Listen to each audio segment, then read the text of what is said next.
अस्सलामु अलैकुम वरहमतुल्लाहि वबरकातुहू।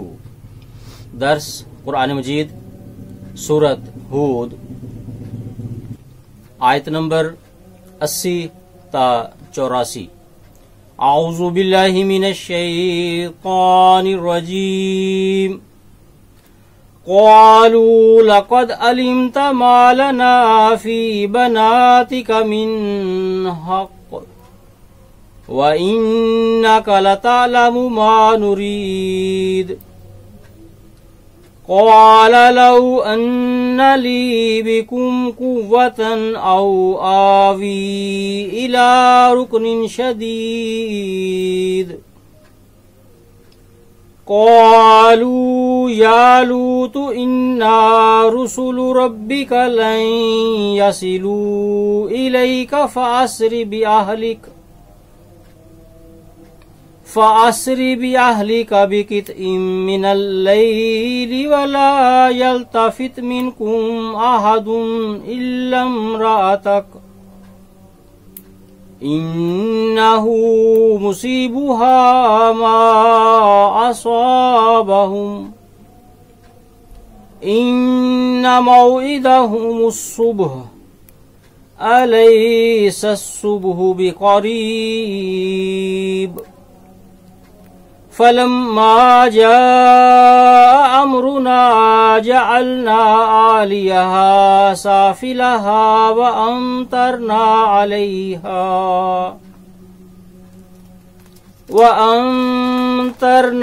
अलैहा हिजारतम मिन सिज्जीलिन मंदूद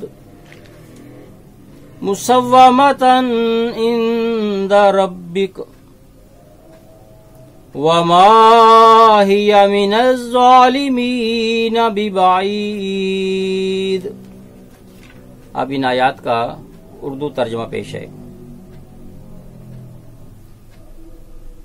उन्होंने बात को बल देते हुए जवाब दिया, तू अच्छा भला जानता है कि हमारा तेरी बेटियों के मामला में कोई हक नहीं, और यकीनन तू वो भी जानता है जो हम चाहते हैं। इस आयत की तशरीह में हज़रत खलीफतुल मसीह राबे रहमतुल्लाह तआला फरमाते हैं, बाज़ मुफस्सिरीन जो ये कहा है कि नाउज़ु बिल्लाह हज़रत लूत अलैहिस्सलाम ने अपनी कौम के सामने अपनी बेटियां पेश की थीं, ये दुरुस्त नहीं। असल बात यह है कि हज़रत लूत अलैहिस्सलाम की कौम आपका इनकार करने के बाद ये समझती थी कि शायद अब ये बाहर से लोग बुलाकर हमारे खिलाफ कोई साजिश कर रहा है, इसलिए आपने अपनी कौम को शर्म दिलाई कि मेरी बेटियां तुम्हारे घरों में बेहई हुई हैं, तो फिर मैं कैसे तुम्हारा बुरा चाहते हुए तुम्हारे खिलाफ कोई मंसूबा बना सकता हूँ। इस आयत की तशरीह में हज़रत खलीफतुल मसीह सानी रज़ी अल्लाह ताला अन्हु फरमाते हैं, कुरान मजीद में ज़ाहिकत के लफ्ज़ हैं, बाज़ ने इसके माने हैज़ आने के किए हैं, मगर ये बेजोड़ माने हैं। ज़ाहिकत के माने अरबी में घबरा जाने के भी हैं। इसने कहा, ऐ काश तुम्हारे मुकाबला की मुझ में ताकत होती या मैं किसी मजबूत सहारे की पनाह ले सकता। इसकी तशरीह में हुज़ूर फरमाते हैं, यानी अल्लाह ताला। उन्होंने कहा, ऐ लूत, यकीनन हम तेरे रब के भेजे हुए हैं, ये लोग हरगिज तुझ तक नहीं पहुंच सकेंगे। बस रात के एक हिस्सा में अपने अहल समेत घर से निकल जा, और तुम में से कोई मुड़कर न देखे मगर तेरी बीवी, यकीनन इसे भी वही मुसीबत पहुंचेगी जो उन्हें पहुंचने वाली है।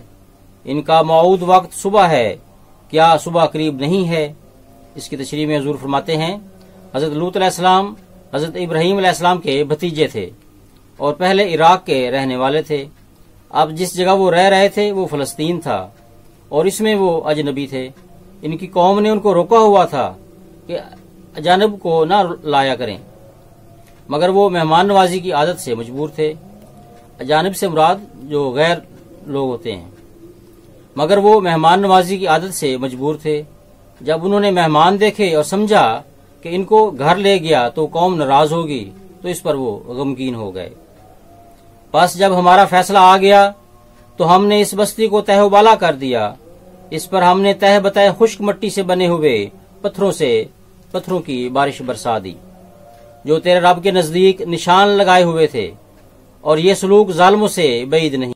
इसकी तशरीह में हज़रत खलीफतुल मसीह सानी फरमाते हैं, حضرت لوط کی 2 بیٹیاں اس شہر کے لوگوں میں بیاہی ہوئی تھیں۔ مسلمان مفسر اس جگہ غلطی سے یہ معنی کرتے ہیں کہ میری لڑکیوں سے اپنی شہوت پوری کرو اور میرے مہمانوں کو نہ چھیڑو۔ یہ ایک نہایت خطرناک خیال ہے اور ایک نبی کی ذات پر حملہ ہے۔ آیت کا مفہوم صاف ہے۔ ان لوگوں کو، جیسا کہ قرآن مجید اور بائبل سے ثابت ہے، یہ غصہ تھا کہ لوط اجانب کو کیوں لائے۔ یہ خواہش نہ تھی کہ انہیں اپنی شہوت کا شکار بنائیں، اور جیسا کہ بائبل کہتی ہے 2 لڑکیاں پہلے سے ان میں بیاہی ہوئی تھیں۔ ان کی طرف اشارہ کرنا لوط کو بیوقوف بنانا ہے۔